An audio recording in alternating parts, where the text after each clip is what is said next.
மேஷ ராசி. அசுவினி நட்சத்திரம் 1, 2, 3, 4 பாதங்களுக்கு.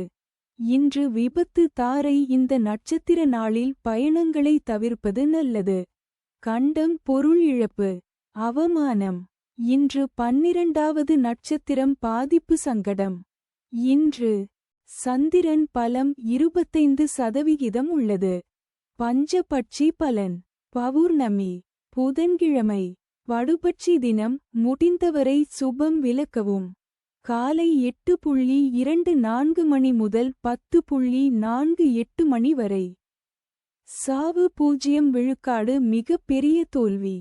தங்கள் அன்பு குடும்பத்தினர்களுக்கும் நண்பர்களுக்கும் இன்றைய ராசி பலனும் நட்சத்திர பலனும் கீழே கொடுக்கப்பட்டுள்ள இணைப்பில் எளிதாக பார்க்கலாம்.